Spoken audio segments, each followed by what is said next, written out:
Okay, we're live. Okay, Okay, guys. guys. Hello. Hello. Thank you, everyone, for joining us. We've already got We've quite already a few got quite a few in the house already. I'm real glad to see everyone. I have with me the Nomadic Ramblers, Bobby and Sharon. Hey, guys. And they're going to be our experts today. Oh boy.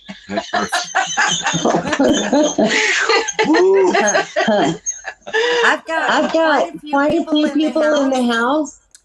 So I'm just going to go through and recognize everybody real quick. Do I have an echo on your end, everyone?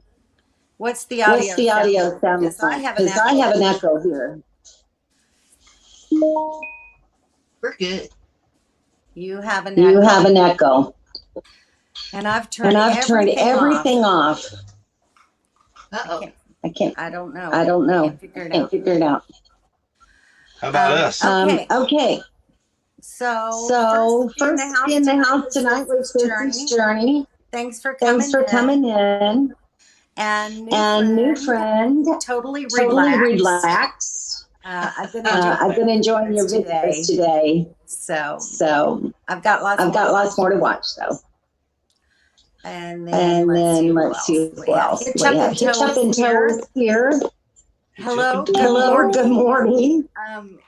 It's quite a bit of difference in time in Scotland. They're 5 hours different. Scotland. Oh yeah. Yeah. Late there. Let's see who else is here. Empath Embracing Life. Hello, Amy. Glad you could join me tonight.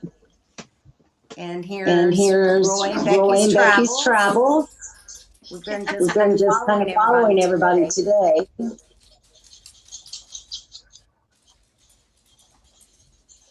And Kathy. Hi, Kathy. Maybe turn Sharon's down. Do you have your volume up? Or was it 2016?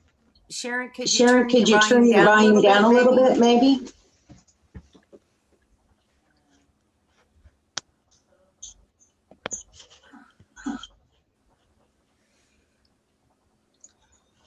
Okay, try now.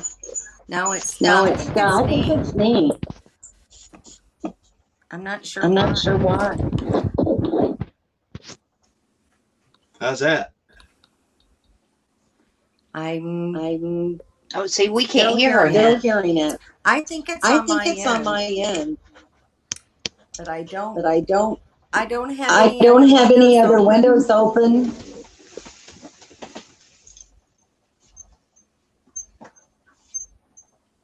Maybe if I try my volume.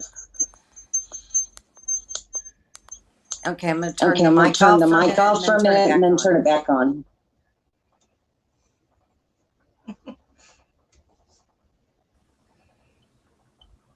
Let's see if that. Is that any better? I don't hear the chirping now. Can you hear my voice? Can you hear my voice though? Yeah. Yes, we can hear you. You sound fine. Okay. Well, we'll leave it there. And see how it goes. Kelly Hale. I think that's the first time you've been on my channel. I may be wrong. But I don't remember seeing you before. So welcome. Let's see. Who else? And Dawn. Dawn Klein is in the house. And Kevin. Nice to see you guys. Kim and Daryl will be joining us in a while. They were traveling from a different location, so they'll be in the house soon.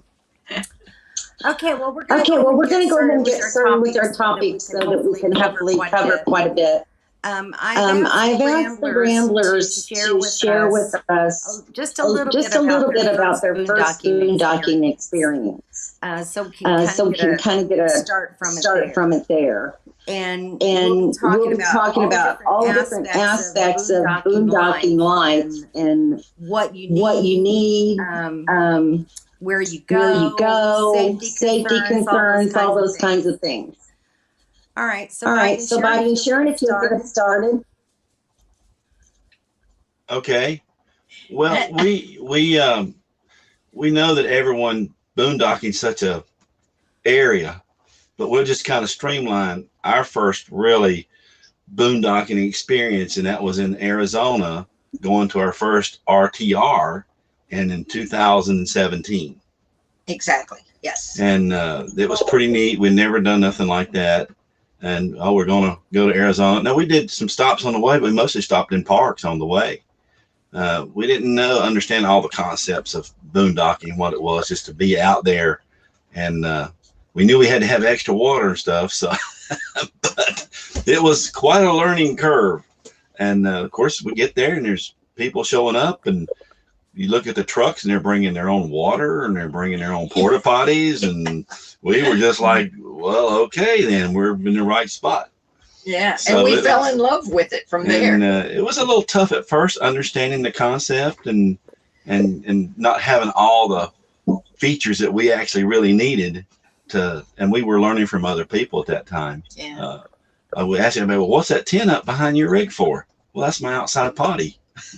So Okay. that was kind of our first, and it was kind of unique. And we met so many wonderful people that were explaining things to us and how it all worked. And but you know, our trailer wasn't set up to be boondocking originally, because we didn't have a lot of extra water tanks, and there's just so much stuff we didn't know. You know, this our trailer with our rig was set up for parks only. Yeah. Because we hadn't thought about really boondocking that much. But the more we did more boondocking and not having to pay somebody, the more we loved it. Exactly. So that was our really first experience with it, and it was wonderful. It really was. Yes, people. Even I love it. I love it. Yeah. So, tell us a little bit about how you had to adapt your trailer or what equipment that you carry. Okay, we can do that. Yeah. Well, to adapt, I mean, some people, I mean, you're changing your whole, you're moving out of the house, even though you're in your rig. So, you know, we modified our toilet to have a composting toilet. And we had, we had that set up like that, where they said use a bucket and a bag. You know, that's when you're in the desert, you ain't got nowhere to run off to. Right. And we were seeing women from cars sitting up their tent area with tarps, using buckets and bags and sawdust and peat moss and all these things we were learning about. Like, well, okay, then, you know, this is the way it's done. So that and that part of it. Then I bought water jugs, because we don't have a tank in the trailer. The 6-gallon water We jug. bought the 6-gallon water jugs to have extra water in the truck. And we had like 4 of those, 24 gallons. And we would go into town maybe every 4 or 5 days, because you learn real quick to minimize your water usage, you know. Wash dishes once a day. And we also learned about not washing dishes. We learned to use paper more and spread your meals out, so that you don't dirty up a bunch of dishes. Yeah. And, you know, and what I would do is I would collect the water. We had a fire ring. So long as you don't have no food in the water, you got to watch the varmints. You don't want the critters coming around. Right. So you want to keep your dirty wash water where you're washing stuff, pour it in your fire pit. Then you're going to burn your paper plates and stuff there later anyway. So learn how to bag your trash and be clean in the desert, so that the little animals and stuff don't get into your stuff. That's a lesson you have to learn. You have to learn how to do that, and to be clean, because you don't want to be bringing critters into your rig. Right. And there's critters out there in the wintertime. And I wipe out all of the dishes that I cook with paper towels. So when I do wash that water, it has very little food residue in it. Yeah, you know, if you put water on the ground, you don't want food in it. Exactly. I know that you have dishwashing down to a good science. So share your process. Well, we have two dish pans that we use. And we have a dual sink. Yeah, we have a double sink, and I'll fill up the one with water and wipe my dishes out, of course, that I cook with. About a gallon of water. Yeah, about a gallon. And put those in the sink to soak. Right. And then when I get ready at the end of the day to wash, I'll boil water on the stove to heat that water back up. And then I'll rinse my dishes with another kettle of water so that everything is all sterilized. And, So you know, we have very little. And then he goes and pours it in the fire pit. Right. maybe And then you take your rinse water to use, for the next time around. Exactly. Switch Yeah. the pans over. Yes. switch the pans over, and the next day you got that water sitting in the sink, you know, and that water's not too dirty. I mean, a And lot use of for your people other hate dishes. that, but it's very sanitary. And it's very and Exactly. you can sterilize the water when you heat up your water. Yeah. Right. You can make it Right. hot, just make it reheat it and sterilize it, but Yeah. it's not going to be that dirty. Well, Washing dishes is not a sterile process anyway. Exactly. It's a clean process. Right. So Yeah. People need to people need to realize that. Papa Drew is with us. Good evening, Papa Drew. Hey, Hello. He says I He says I just did 6 days in Fort Fight with very water and I replaced water with beer. all right. He's a character. He's a character. Yeah, he is. We say. And Dawn And Dawn says, good grief, "Good grief, y'all make me feel spoiled in our rig." Well, I mean, it's like anything in life. You just flip that switch because it's really something you want to do, you know, and that's, Yeah. you just go to that box, you open up what that box offers, and you go into it. Yeah. Well, Yeah. and the big thing is you have to conserve water. Unless you want to be running back Right. from town all the time. I mean, we're spoiled right now because we're in a park, Oh, yeah. We're, Yeah. but we can hear this girl over here go to the bathroom. So, you know, I don't like that. So Jim, I'm using StreamYard and I'm not even in YouTube. My YouTube is not even open on my computer. And all my devices are shut off, so I'm not sure where that noise is coming from tonight. It's the It's the first time I've experienced it. The only Yeah, thing, what The only thing I the can first say time is this is live on Facebook as well, and maybe and that's maybe the that's the problem. problem. Facebook as well. Yeah. Yeah. So that's So that's the only thing that I'm different that doing. I'm doing. Cool. I guess somebody's here, maybe in here. And let's see. Anyone else? Griswold Family Vacay. Hi. Hi. How are you guys tonight? Who is it? Grade 12 face, I don't know, somebody. Griswold Family Vacay.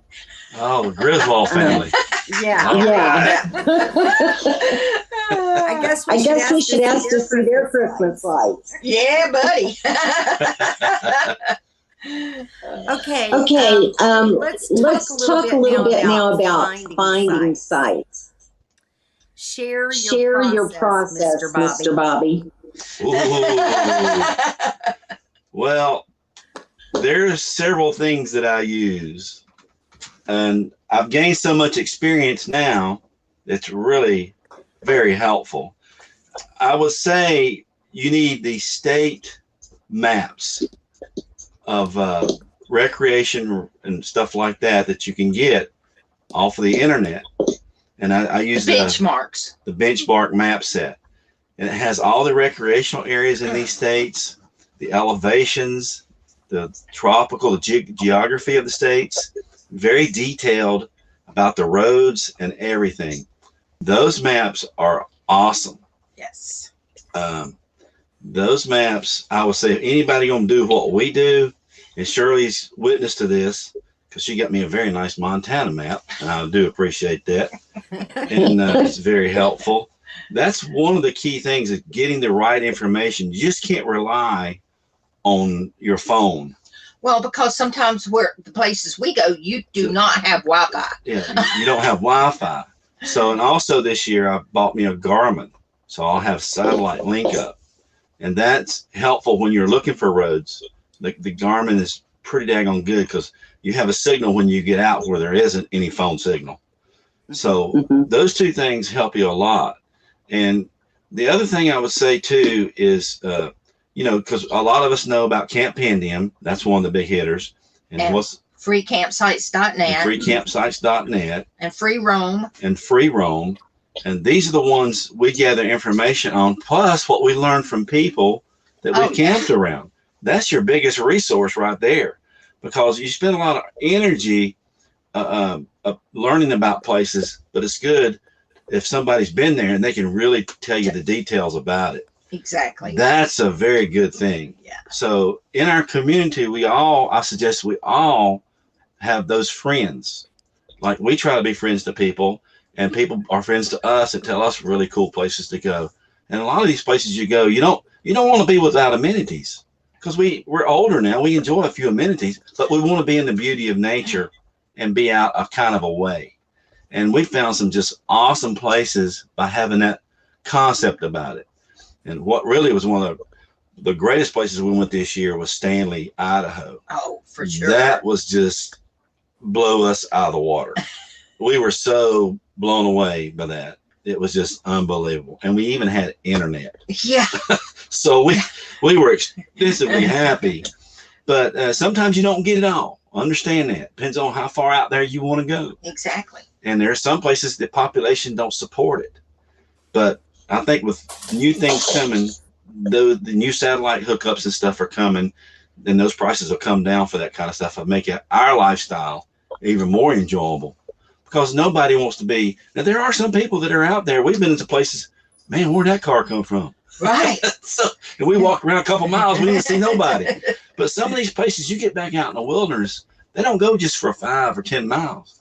They go for 25 and 50 miles. Exactly. They go way out there, because you got to understand, when you're out west, there's small populations, and these are big states. They are big states. And they have gravel roads for miles.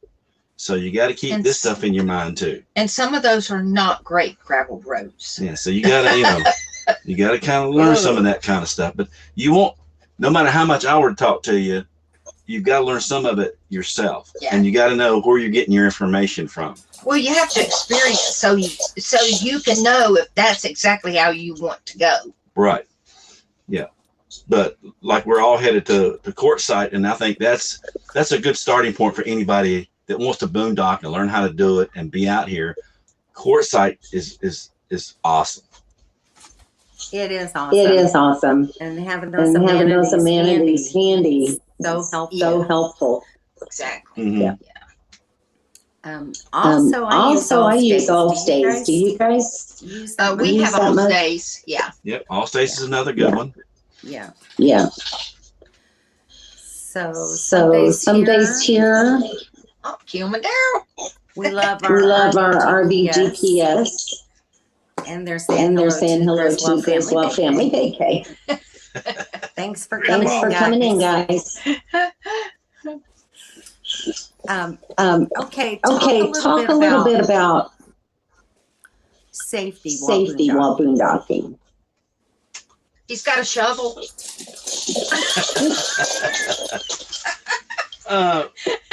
Safety. Well, your personal safety and safety to your health is paramount out here. When you're traveling, I like to tell everybody, be cool, calm, and collective.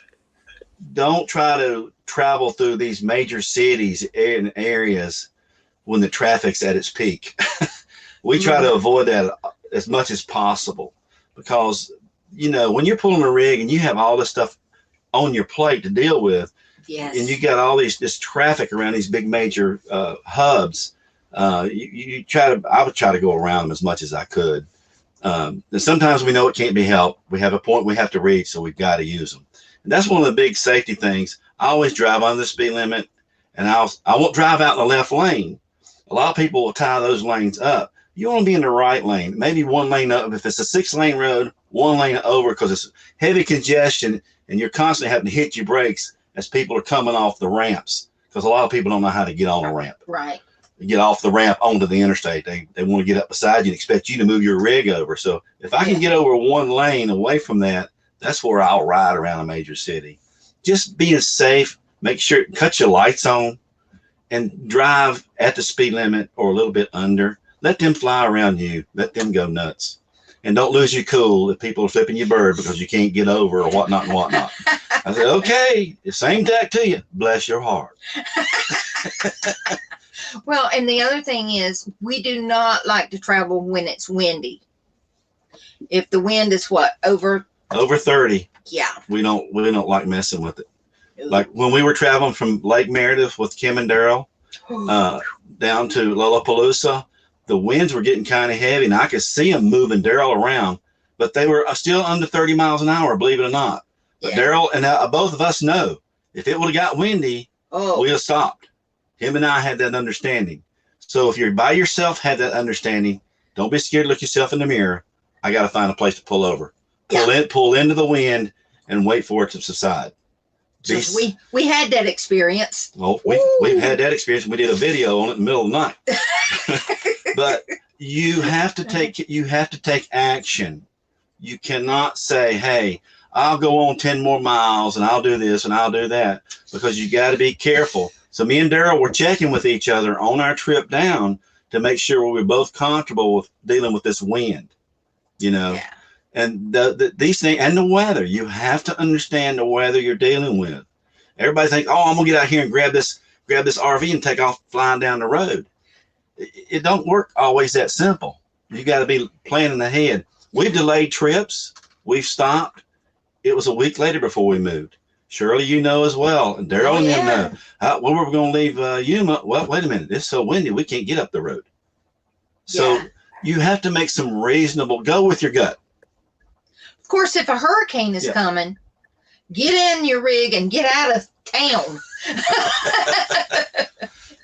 Right. Long before everybody else makes their mind up, they're going to leave 2 days before. Yeah. But we're retired and we have that luxury to make good, safe decisions for ourselves. And that's to our advantage. We've earned that at our age. So those are just some of the things. Now, as far as your rig and your safety goes there, that's just some of it. The other part of this too, with your safety, is your personal safety. If you're going to if you're on your way somewhere and you need to pull in somewhere at night, make sure it's not a Walmart or a place or Cracker Barrel. Cracker Barrel is pretty good. Cracker Barrels are pretty safe, but make sure they're not in the wrong side of town. Right. You know, they can be. Yeah. Right. That can be a problem for you. People banging on your door in the middle of the night. You know, and that can be a problem too. You don't want to have to deal with that kind. You don't want to be opening your door when you're ready to hit the sack for anybody. Exactly. Unless there's an emergency in the area and you need to leave. Exactly. You know, exactly. That's the only reason I'm gonna come to my door. I'm gonna look out my window. What are you doing? I got my shovel. But yeah, and that comes another thing. Yeah, go ahead, Shirley. Sorry. That I was just thinking about is that people really need to be aware of their tires, their tire pressures, their lug nuts. Oh yeah, and make sure everything is correct. Correct. Well, for example, when I got you to desert, one of the things I asked you was when's the last time you had your lugs tested? And I think we found one on one wheel loose and two on the other wheel. They were not up to torque. You have to do that every so many miles. You got to check your torque on your lug nuts, and I carry a torque wrench just for that. And I have one of my own. That's right. And she knows how to do it. Yeah, it's just these kinds of things. We'll sit around a campfire, or we'll get together. We'll just be talking. Then we'll talk about our safety stuff, just to kind of reboot ourselves. Yeah. When you do that, that's helping each other. Believe it or not. I know this sounds boring and all, but hey, when it comes to my safety, and I love what I'm doing. You know, I want to be out here doing this. We don't want any distractions. Yeah, because it is so much fun. Yeah. It is so much fun. Yes. Yes. But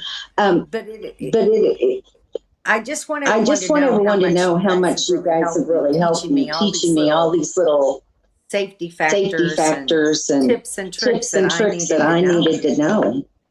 Yeah, you've come really a long way, and and you've caught on to it a lot quicker than I've seen a lot of other people catch on. But it's something you're serious about. So it's up to the individual how safe you want to be. And my next step would be too, I want to get tire monitoring. I didn't think so much of it about before, but I've heard so many wonderful things about it. And I've had friends, man, I'm glad I had that tire monitor on there. I've been driving down the road and I had it nailed in my tire and it kept going flat and I wouldn't have known it. Yeah. So I think having tire monitoring, at least on your trailer, is a good way to go.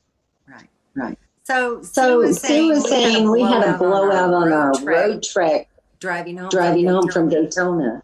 Did a lot of damage. But Bob was able to pull off the road and eventually change the tire. Propane line was hissing. Oh man. Yeah. That's scary. Big time. Mm-hmm. Wow. That's not fun. That blowout that we had on 285 in Atlanta, heavy traffic. Oh my gosh. It was 95 degrees. That was scary. Scary. Absolutely. But the only reason we were there, we wouldn't have normally been there. But like you say, there's things that happen in families and stuff where you've got to be there. We had to make that. We had to come across Atlanta to get around Atlanta. We were on our way home, and when we got the phone call, we had to get back here to Georgia. It's just things happen. You're never going to be 100% safe in everything, but all you can do is preparation is the best you can. Prepare as best you can. Check and double check. Yep. Exactly. I think it's worth the effort to have a checklist or a routine. Because if you don't follow your routine, you could pull your generator out of the back of your truck. Yay! I'm gonna tell on myself before you do, Bob. You wouldn't do that now, Shirley. That's one of them campfire stories. It certainly is. It's all good. So what happened is I'm very systematic the way I do things. At night, when I get done with my generator, I shut it off, push it back in the truck, shut the tailgate, and I'm done for the night. Well, one day I didn't do that. And the next day I took off in the afternoon to go to town. My generator was still hooked up to my trailer.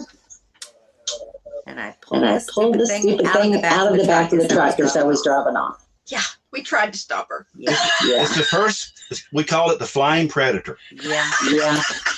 And it still runs. Yep.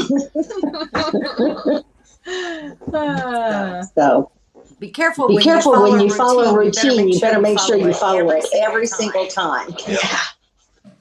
You can't, and that's one of the things that we've kind of drilled into. Shirley had a simple system, but normally she will walk around her truck before she drives off. Yes. And when you got other people camping around you, you can't sometimes really do your routine.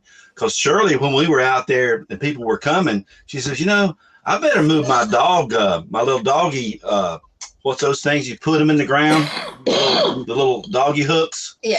Screw hooks that go in the ground. Right. Yes, right. Shirley was out there moving hers around. Right, the little spikes, because people are pulling in and they may not see the stuff you have out in front of your rig, especially when you get a lot of people around. Yeah. Right. 4 or 5 or 6 or 7 or 8 or 9. It's gonna pull in. A tribe. But yeah, just trying to help each other with the safety. And when you mention something to somebody, you're not telling them they should go do this right now. You're just trying to suggest to them, hey, am I looking at this right? I see this over here from your rig. Is this okay to stay over here? Are you going to leave these rocks right here or this thing over here? Yeah. Because when it's dark, and say if you had to leave in your truck at night, something did come up, you don't want stuff in your way. Right. And the other thing is too, he double checks after me for the inside stuff, and I double check after him for the outside stuff. I know, you don't have a second But Exactly. Triple checks. Yeah, triple checks. If you're just by yourself, I say triple checks. But I still do them by myself before she even sees it. Yeah. I'm trying to do my triple checks. And it never hurts. It never hurts. It never hurts. Exactly. And don't ever feel, I think some people that mess up in RVing is they get in a big hurry. Have your timeline, but give yourself room. Exactly. In that timeline. So, hey, we want to get out around 9 o'clock or 9:30. Well, you give yourself to 10:30. Yeah. That's what you're really saying. But if you get out at 9:30 or 9 o'clock, that's okay. Yeah. But give yourself a buffer, because sometimes if you're traveling with other people, like when we enjoy traveling with all y'all, but everybody knows the kind of unwritten rule is, okay, we want to get out of here between 9 and 9:30. But if something holds us up, it's okay. If it takes another 15 or 30 minutes, we don't get out to 10. Right. That's understood. And it may take to 10:30 because you might be down a road 3 miles and it may take you 30 minutes to get out to that road. So you're leaving 10, 10:30, maybe 11. Exactly. But I think. Want to say hello real quick to Weekend RVing? Thanks for popping in. Cool. Yeah. So how far do you recommend or do you travel in any given day? From spot to spot. What is ideal, because we try to look no more than 100 miles from where we're at. And if we find a place we're thinking it's around 100 miles, that's a good, 2.5, 3 hour. And in the rig, that's about 4 hours. Yeah. Leave at 10, get there by 2. Yeah, 10 by 2. And if that's kind of built in, if you get out 9:30, good. And you don't get there till 2:30, okay. Right. Because you got time to set up, because in the winter, it gets dark earlier. Exactly. Yeah, so, and you don't know what, like I say, if it's bad weather, if it's real bad weather, we won't move too much. We'll hold on. Yeah. The only time it was bad weather that we moved was when Shirley says, we need to go back here and camp back here. And it was freezing cold and snowing. But we didn't go, 2 miles, Shirley? Where was that? West Yellowstone. Island Park. Oh, yeah. Yeah. But it was all good. That was fun. We moved there. It didn't even snow, but for what, 30 minutes? Yeah. It was great. But Shirley, that's just one of those kind of things. To tell y'all what happened, our 10 days was up, and Shirley said, well, we'll go ahead and move to another place we found. But it was forest land, not the land that we were camped on. This was a different land we were camped on. And we could stay there for, I think it's 16 days, 16, yeah. 16 days where we went to. But see what happened after we got there and got set up. Was it the next day, Shirley, you had to leave, or the day after? It was the same day. Same day. Yeah. So on that move, I packed up, moved, unpacked, and had to pack up, and left for Florida. Wow, that's a lot in one day. Yeah. But I mean, Shirley had a lot on her plate, and she knew she had to slow down and think about what she was doing, because she knew she was anxious, she was worried. When you have all these things that come over you, and it's good that she was with us, because I kept reminding her, just take your time, Shirley. You got plenty of time. Yeah. Everything will be fine, because you don't want to mess yourself up trying to get out of there. Exactly.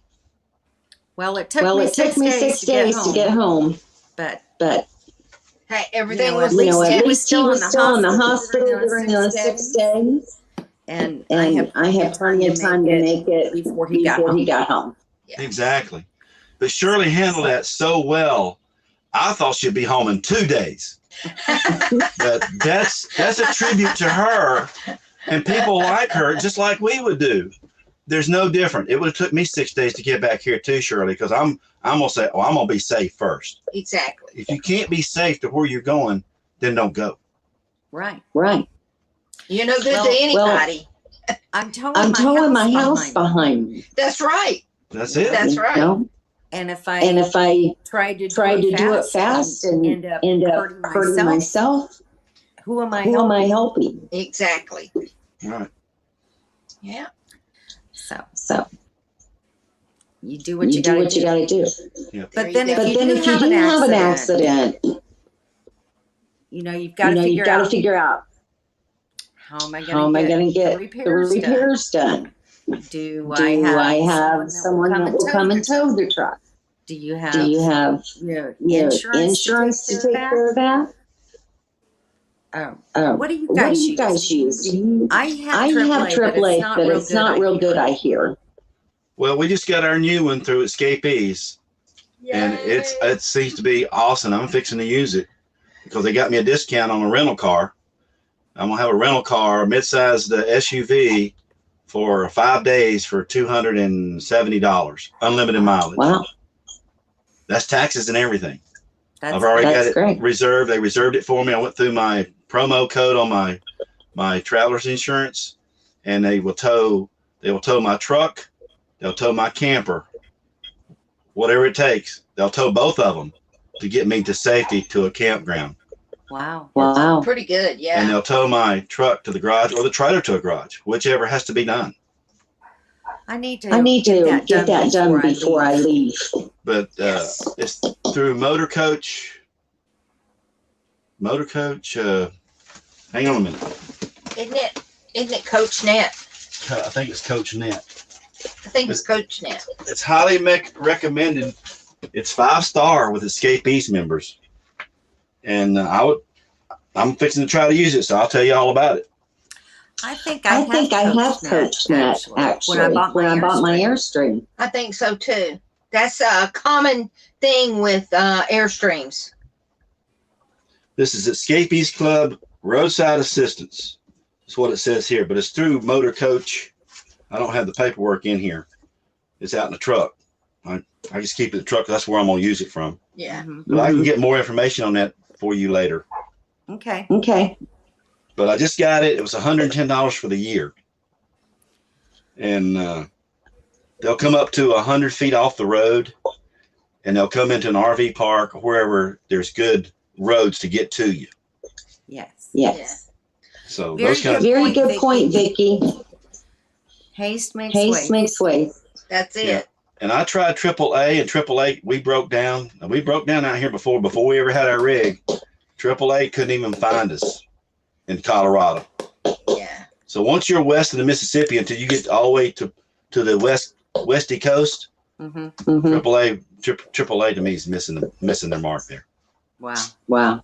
Yeah. And you also have mail service through Escapees. You want to talk about that a little bit? Well, yeah.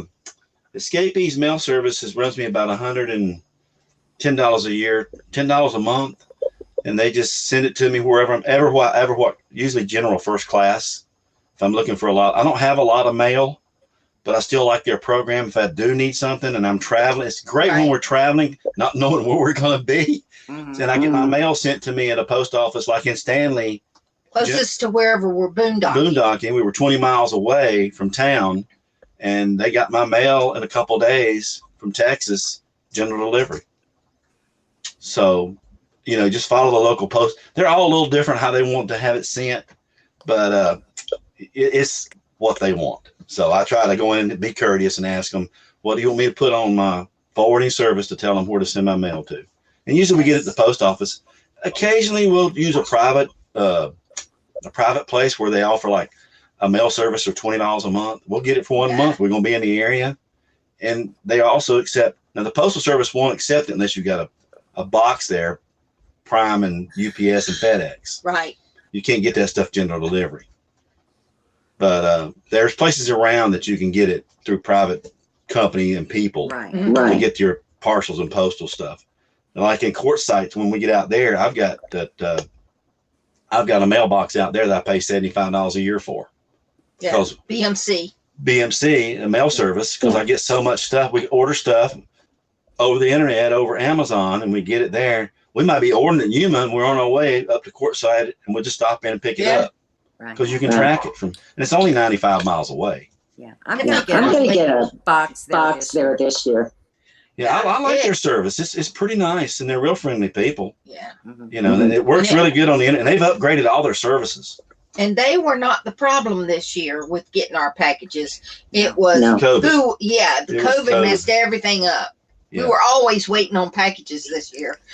Yeah. But yes, we were. Whatever you're it was all about the packages. All about the packages. That's for sure. Oh my goodness. But it works good for us.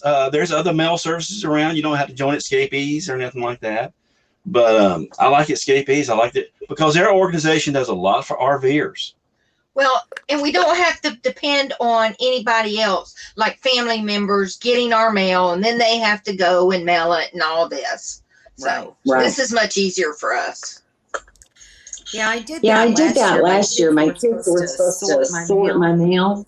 It took me forever to get my tax documents. Yeah. So and also, Shirley, so people know, BCM in Quartzsite, where I have my box, they will also forward your mail to you from there. Oh, yeah. At no extra cost. So if you're a member there for $75, they'll just call up. They'll hold your mail. Oh, where you at? We'll send it to you. Yeah. But you just got to keep money. You got to keep money in your account. It's almost just like Escapees. And, but I love Escapees, so that's why I just kind of stay with them. Yeah. We don't have packages sent from Escapees. No. So that's why we have the box in Quartzsite. We just have mail coming from Escapees. Don says they had a similar setup in South Dakota. Yes. I think that there's a lot of places anymore that do that. Yeah. Yeah. So it depends on what you find out and what works for you. Exactly. Right. Millie and James, you're there in Quartzsite. How are you getting your mail? Let's see if they can answer us.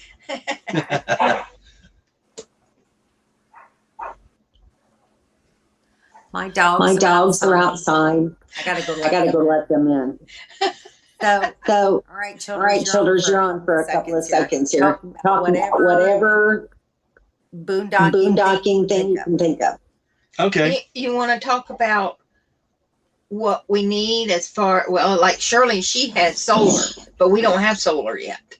A lot of people think you can't boondock without solar, but you can. We've been doing it for the last 6 years. And the thing about solar, you can invest a ton of money, but sometimes a generator works just as good. And we got 2 of them. We got a little bitty one. We just got our Predator for heating our hot water heater. But and anything major, that's about all it's for. Yeah. And I know it's a big expense to heat water, but solar would do good if I had a big enough battery bank. But it takes time I didn't build all that stuff in because I just set this thing up for a park. But solar is good, and you can get portable panels if you got room to carry them, where to put them, and a rack to mount them in so they're not damaged. But Shirley has panels that she carries. I think what she does is she's using all the stuff, guys. Exactly. That little woman is taking it to the bank. She's getting her down. Good. I got to catch up with Shirley. But she's done. I only have 100 watts of solar. But still, that's set up. But it runs everything that I need. And I can usually get by 3 or 4 days without turning on my generator.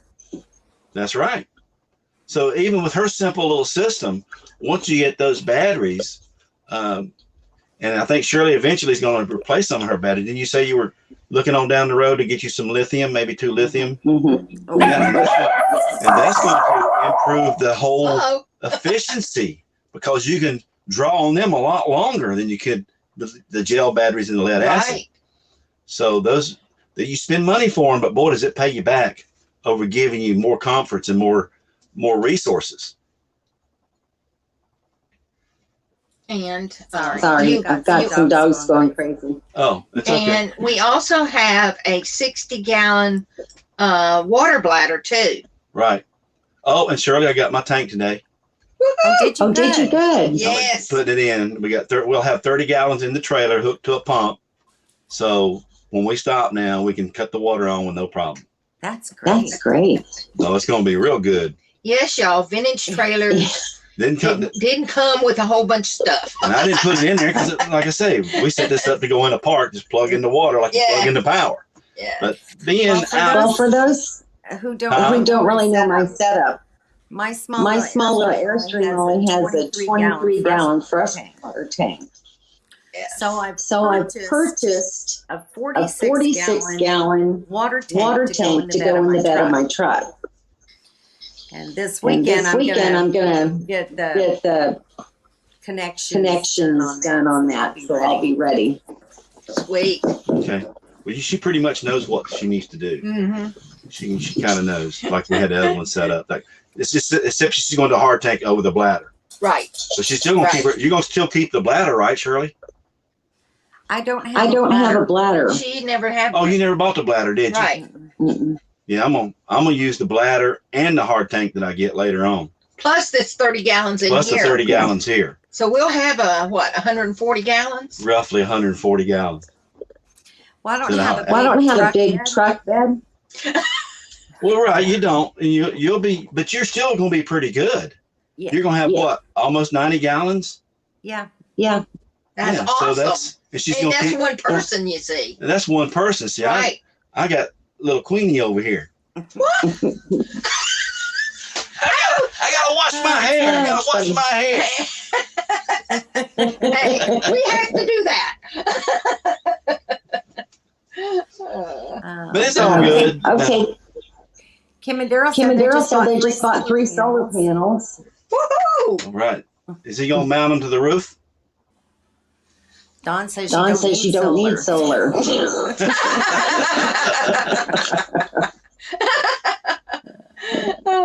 doing the desert, Dawn? Yes. The sun shines out there 90% of the time. Yeah, it'll save you a ton of money. For sure. It'll pay itself back for what you invest in it. Now, the more elaborate systems, that'll take a long time. We kind of keep it in balance. Jim, thanks for stopping by tonight. Bye. Who was it? I don't know. Totally relaxed. He's from Texas. Okay. I used to be a truck driver. Good deal.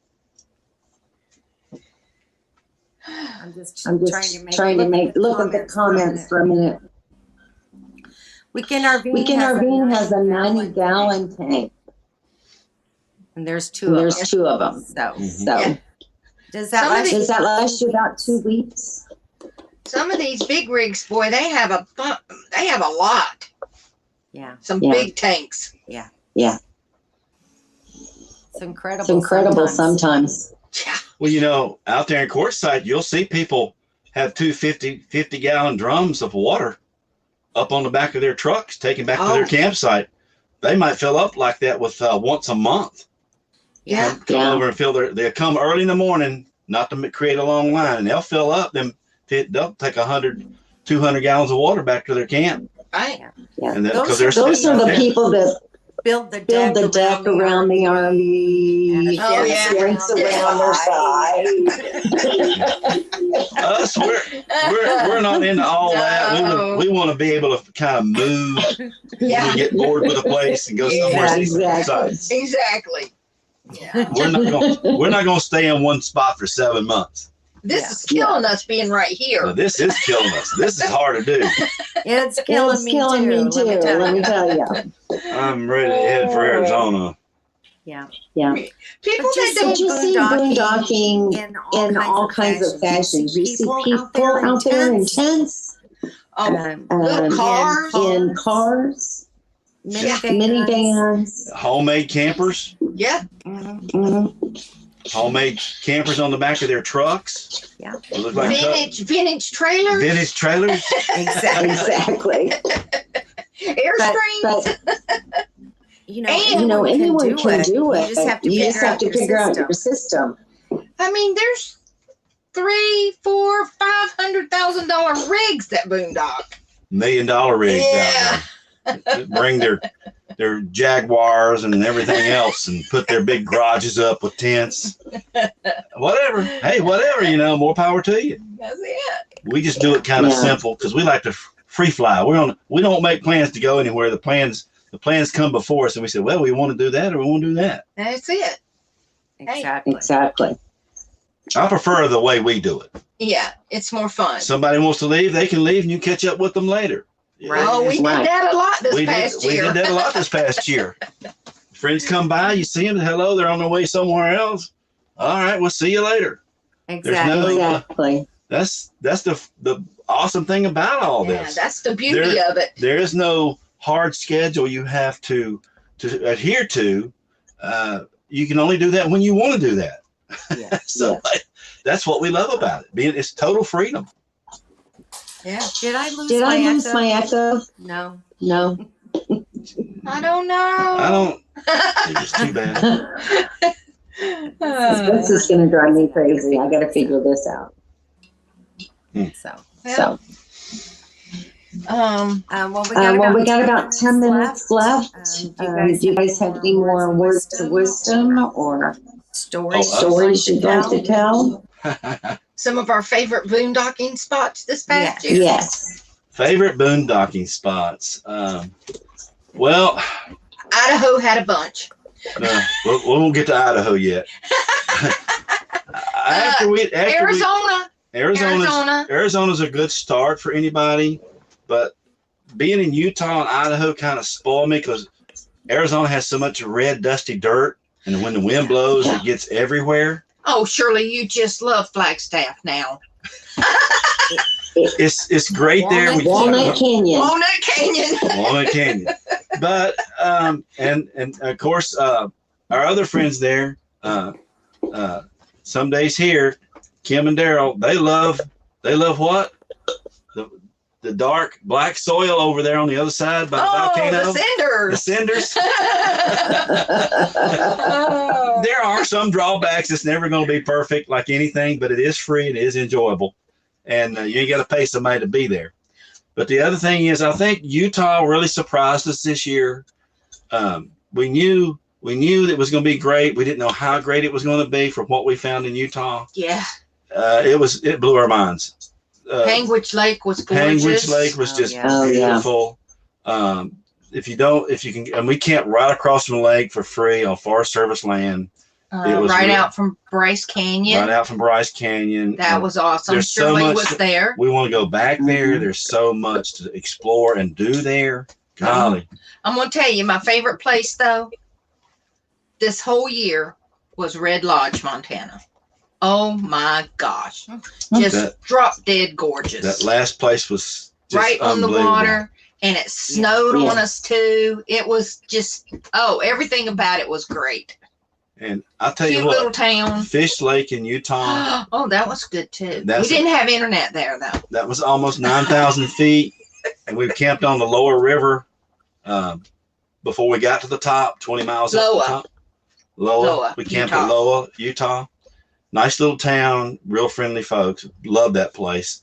But up at the top of that mountain, it was just drop dead gorgeous. Awesome. We see so much beauty. It was the first time we see Oreo cows. And that's when Jim and Deb Gadberry were there with us, and we just they came through. They were on their way somewhere else, and told them to stop by, and they did. And we had a good time. Wish more of our friends could have been with us, but people do different things, and you learn that way. You learn different places to go. But we just we loved Utah, had a great time there, and Idaho. I just can't say enough about Idaho. There's just so much. I wasn't there much, but it was certainly gorgeous. Oh, and quiet.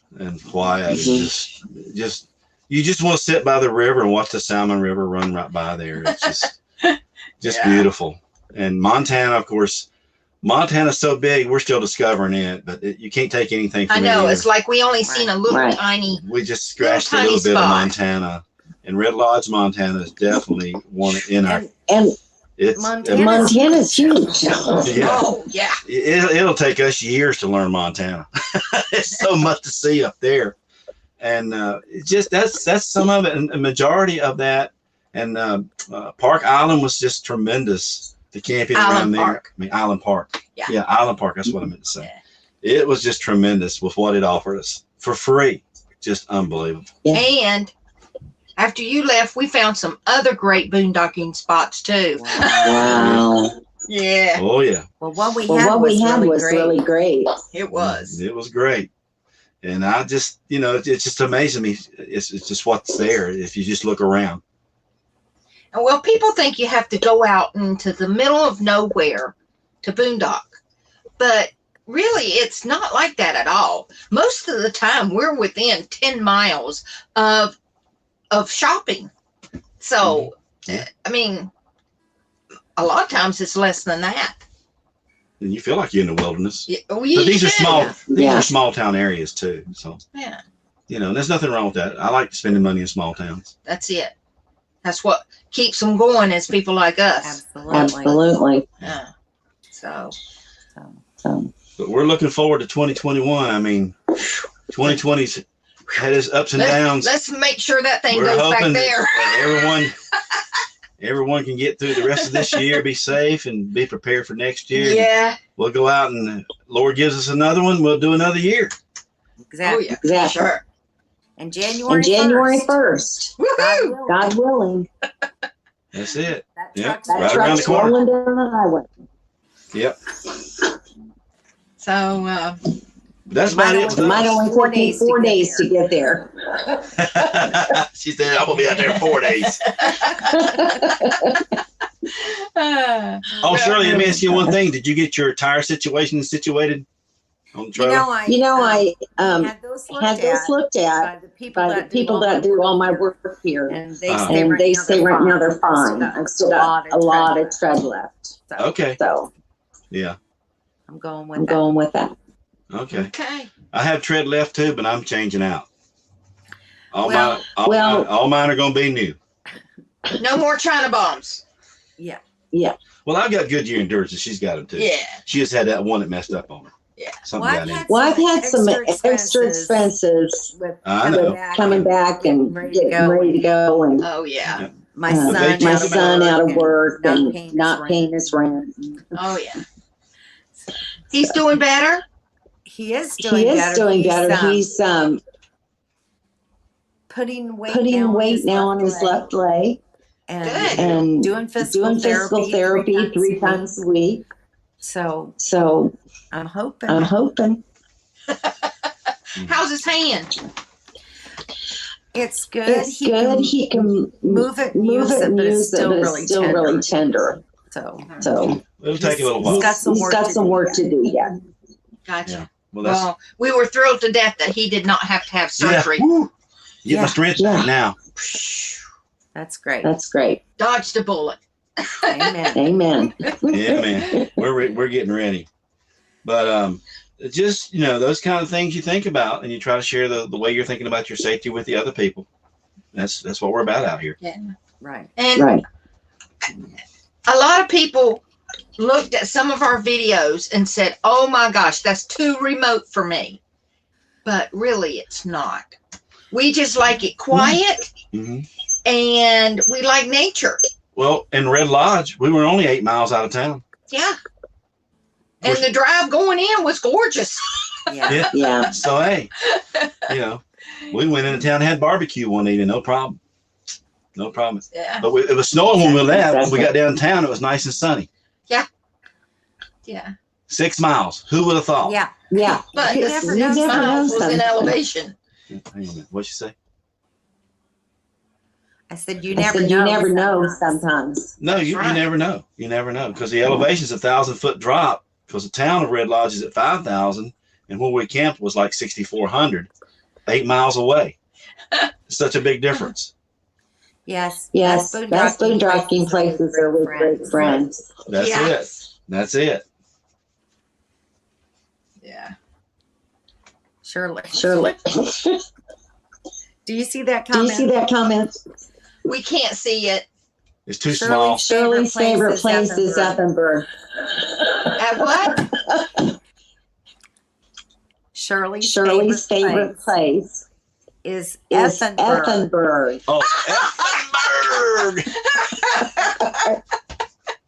That's a campfire story. That's a campfire story. That's what we're going to stick with it too. Well, they're having another Schoolie Palooza this year. You want to go? No. I'll sit down with you while you go. I don't think we'll take our rig up there. We're not going to do that one. Well, I want to thank you all for spending time with me tonight. And no problem. Hey, it was fun. It was fun. I know that it's going to be a very popular one this year with so many new people going out to RV for the first time. Right. Yeah. So, but we won't have the Canadians this year. No. I know. I miss them. Yeah. But Badge sent us some maple marshmallows, so we got some for the campfire. So that'll be good. Well, between that and stick biscuits. That's right. Okay, guys. Thank you very much. You're very welcome. And thank everyone for stopping in with us. I appreciate it. Yes. Sorry about the echo. I'll have that fixed for next time. It's all good. It's all good. Take care, Shirley. All right. Take care, everybody. All right. Good night. Bye. Bye.